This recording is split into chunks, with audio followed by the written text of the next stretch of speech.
Hello students, welcome to capsule class.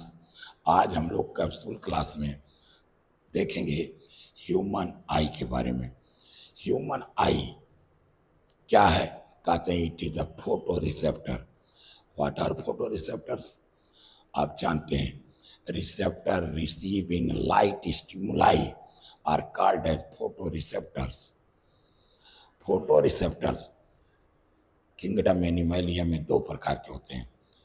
One is called as directional photoreceptor and second is called as image forming photoreceptor। Directional photoreceptors क्या होते हैं? कहते हैं ऐसे photoreceptor जिसमें image का फॉर्मेशन नहीं होता, केवल ये डायरेक्शन और प्रेजेंस ऑफ लाइट को रिसीव करते हैं। जैसे लोअर इनवर्टिब्रेट्स में स्टिग्मा या आई स्पॉट पाया जाता है। आई स्पॉट क्या करता है?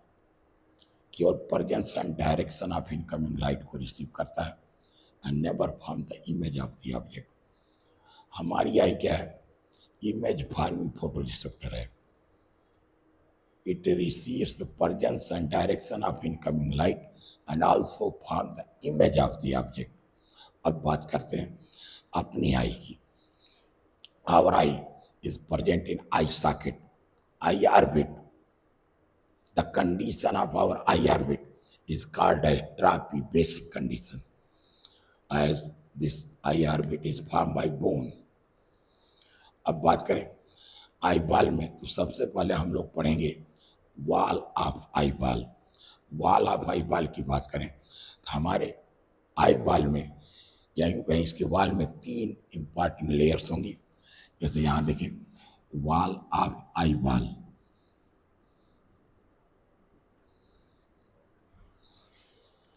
हमने कहा बच्चों इसमें तीन लेयर होंगे। Outer layer is called as tunica fibrosa, middle layer tunica vasculosa and inner layer is called as retina. Retina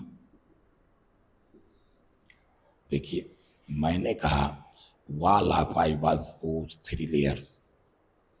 Outermost layer is called as tunica fibrosa, middle is tunica vasculosa, inner is retina। नाम से ही पता चलता है। Outer layer tunica fibrosa, it is non-vascular layer. It is made up of fibrous tissue. Tunica vasculosa middle layer, it is vascularized layer, I mean supplied by, richly supplied by blood। Innermost layer retina, it is highly sensitive layer. अब देखिए tunica fibrosa में भी दो part देखने को मिलते हैं। One is called sclera और sclerotic and second part is cornea. आपको बता दें tunica fibrosa the outer most layer, wall of eyeball का outermost layer tunica fibrosa which is made up of fibrous tissue। It is differentiated in two parts। One is sclera। Sclera is the embedded portion of the eyeball, and second is cornea। Cornea is the exposed part of eyeball। eyeball का वो भाग जो बाहर से दिख रहा है सफेद सफेद, ये कार्निया है। अंदर का धंसा हुआ भाग स्क्लेरा कहा जाता है, या इसे स्क्लेरियाटिक भी कहते हैं। Sclera is considered as the toughest part of eyeball। It is made up of white fibrous connective tissue. Even यहाँ तक लोग कहते हैं it is not destroyed even after boil. अगर eyeball को बॉयल करें तो भी ये जो है स्क्लेरा डिस्ट्रॉय या नष्ट नहीं होता है, इतना टफ होता है। आइए अब बात करते हैं ट्यूनिका वैस्कुलोसा का। Tunica vasculosa, it is the vascularized part, I mean richly supplied by blood। This middle layer tunica vasculosa is also differentiated into choroid, ciliary body and in iris। अब देखिए choroid, choroid is vascularized part and it is found just below the sclera, sclera के ठीक नीचे पाया जाता है। Ciliary body, अभी हम फिगर में आपको समझाएंगे। Ciliary body the circular ridge found just below the junction of sclera and cornea.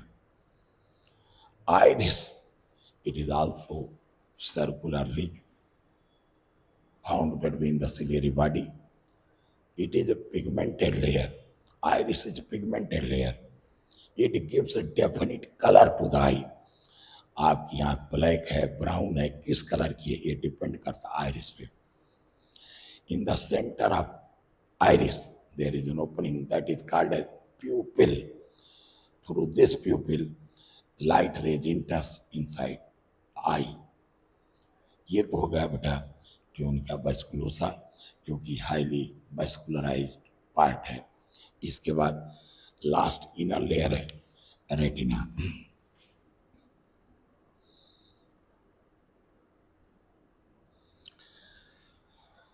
Retina में अगर आप देखें तो कई पार्ट हैं, जैसे एक पार्ट है at the optical centre of retina, जिसको हम लोग कहते हैं मैकुला ल्यूटिया, या इसको कई लोग येलो स्पॉट भी कहते हैं। Yellow spot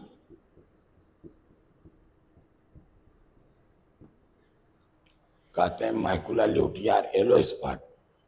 it is present at the optical centre of the retina and is considered as most sensitive part of the retina, as it is made up of only cones.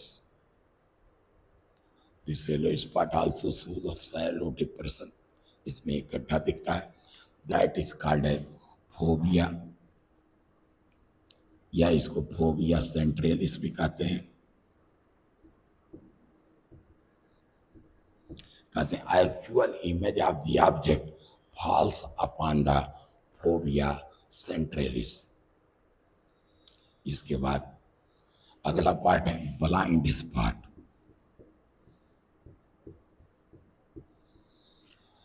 Blind spot is present slightly away from the yellow spot.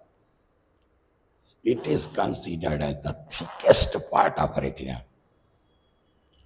कहते हैं this part, blind spot, is optically insensitive, that is, it has no rods, no cones, hence it is called as blind spot. Actually, the optic nerve originates from this blind spot. अगर आपसे exam में पूछा जाए optic nerve originates from which part of the eyeball या which parts of the retina, तो it develops from the blind spot. आपने देखा blind spot पे ना तो रॉड्स पाए जाते हैं ना तो कोन्स पाए जाते हैं। इसके बाद rest of the retina, retina का रिमेनिंग पार्ट जो बचा, रेस्ट ऑफ रेटिना, इन दोनों पार्ट को छोड़ दिया, जो पार्ट बचा rest of retina. Rest of retina shows only the rods. Remaining part of retina पर केवल रॉड्स पाए जाते हैं, वहाँ कोन्स नहीं पाए जाते। तो जो इम्पॉर्टेंट पॉइंट आपको यहाँ पर मिला है कि रॉड्स एंड कोन्स की पोजीशन क्या है। कोन्स केवल येलो स्पॉट पे पाए जाते हैं, ब्लाइंड स्पॉट पे ना तो रॉड्स हैं ना तो कोन्स होते हैं, और रिमेनिंग पार्ट ऑफ रेटिना पे केवल रॉड्स होते हैं। एक चीज और यहीं बता दें, ये जो रॉड्स होते हैं ना, they are responsible for dim light vision, black and white का ज्ञान कराते हैं, जबकि cones they are responsible for bright light vision or they are responsible for color vision. तो हमारे ख्याल से यहाँ तक आप लोगों को बहुत क्लियर हो रहा। आइए इसी चीज को हम लोग फिगर में बना के देखें कैसा दिखता है हमारा आई बॉल।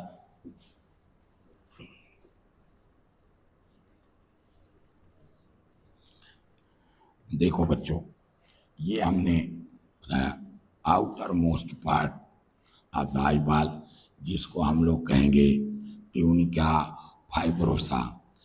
ट्यूनिका फाइब्रोसा का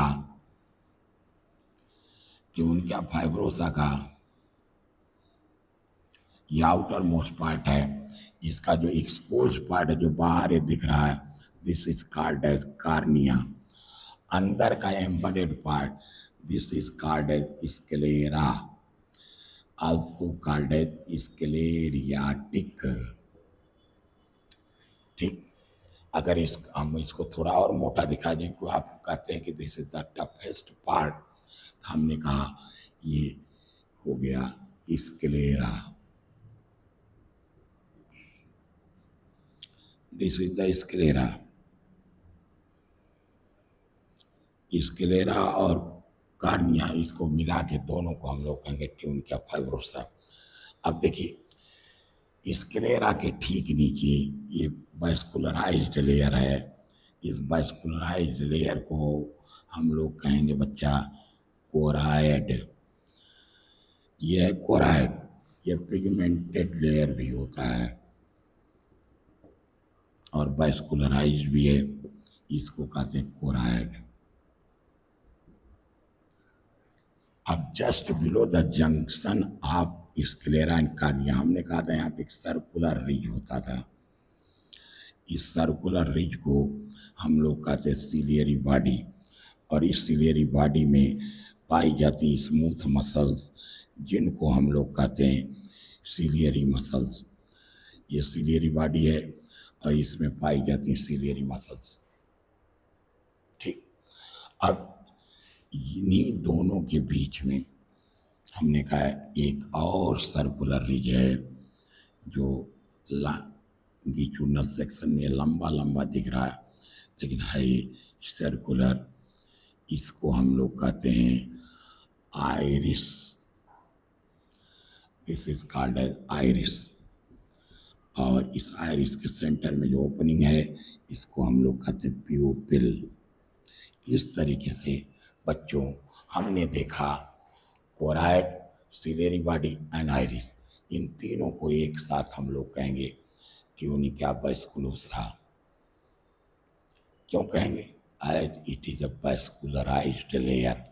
एक चीज और यहीं बता दें, ये जो कोराइड है ना, इट इज पिगमेंटेड लेयर। ये क्या करता है? It absorbs oblique light rays falling upon it. जो प्रकाश की तिरछी किरणें इस पर पहुंचती हैं वो यहाँ एब्जॉर्ब कर ली जाती हैं, आगे नहीं जाने पाती। जो सीधी किरणें आएंगी वो तो यहाँ पे आके इमेज बनाएंगी, लेकिन तिरछी किरणें इन कोराइड के पिगमेंट्स के द्वारा एब्जॉर्ब कर ली जाती हैं। क्लियर? इसके बाद आपको बताएं यहीं पर पाया जाता लेंस। ये है लेंस जो कि ट्रांसपेरेंट रिफ्रैक्टाइल क्रिस्टलाइन स्ट्रक्चर है। ये लेंस सेलुलर है, हाँ ये भी पूछा जा सकता है, आई के अंदर पाया जाने वाला लेंस सेलुलर है या नॉन सेलुलर। बच्चों इसको याद रखिएगा, ये सेलुलर है, ट्रांसपेरेंट है, रिफ्रैक्टाइल है, और ये लेंस दोनों तरफ ऊपर और नीचे सिलेरी बॉडी से कनेक्टेड रहता बाई मीन्स ऑफ, या सस्पेंडेड रहता by means of a tissue, a kind of ligament. और इसको हम लोग कहते हैं बच्चा सस्पेंसरी लिगामेंट, सस्पेंसरी लिगामेंट हो गया, सस्पेंसरी लिगामेंट। ये हो गया lens. Lens remains suspended with ciliary body by means of suspensory ligament। बच्चों इसको याद रखना, नीट एग्जाम में ये पूछा जाता है कि लेंस सिलेरी बॉडी से कनेक्टेड रहता by which structure? By suspensory ligament. Exam में इनके नॉमेनक्लेचर भी पूछे जाते हैं, तो नॉमेनक्लेचर भी आपको याद रखना होगा। इसके बाद बच्चों आइए हम लोग तीसरा लेयर देखते हैं, inner most layer, sensitive layer, that is called as retina. ये देखिए, इसके बाद अगली लेयर है रेटिना। हमने बताया था at the optical centre of retina, यहाँ पर सैलो डिप्रेशन इस तरीके से।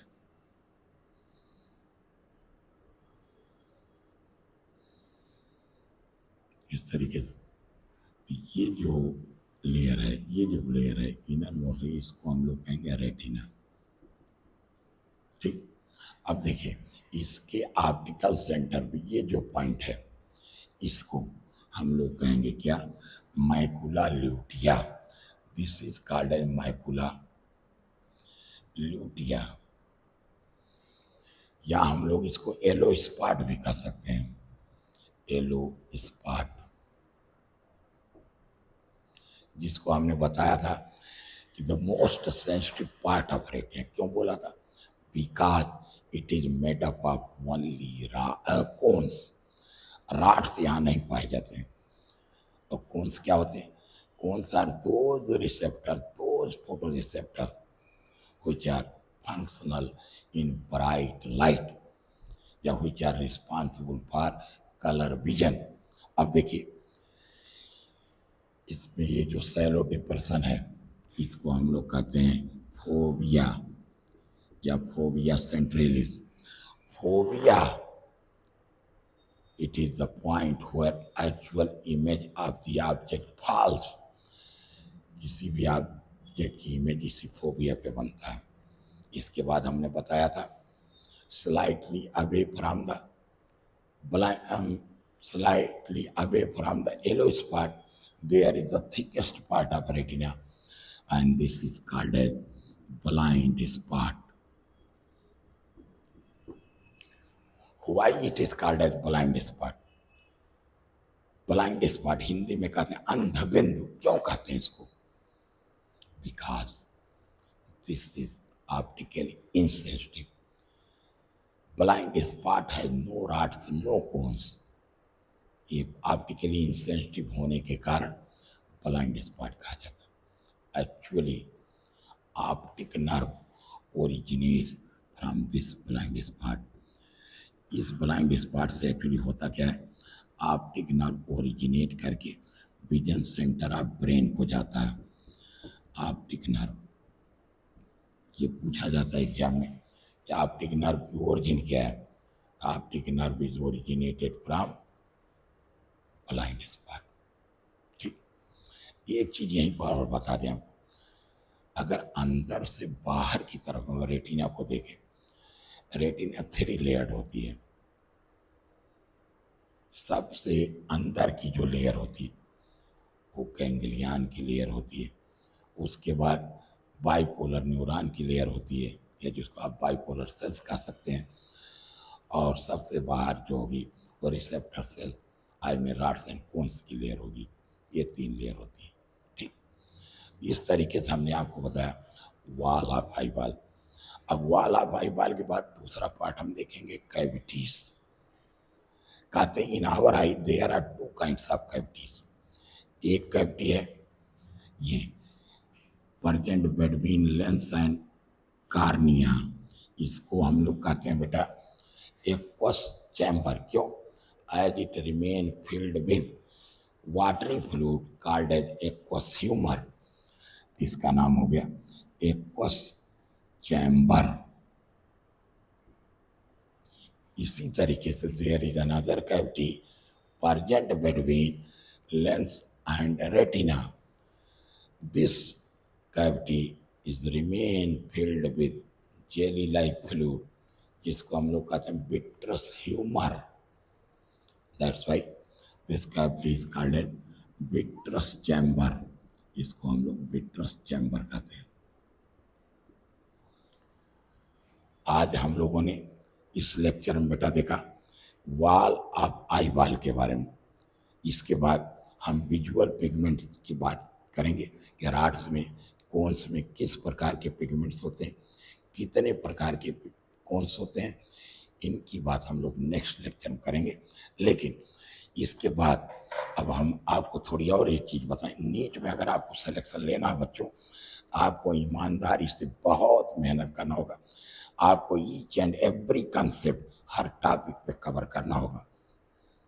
अगर आपके कंसेप्ट क्लियर होंगे तो आपको 100% मार्क्स बायोलॉजी में मिलेंगे।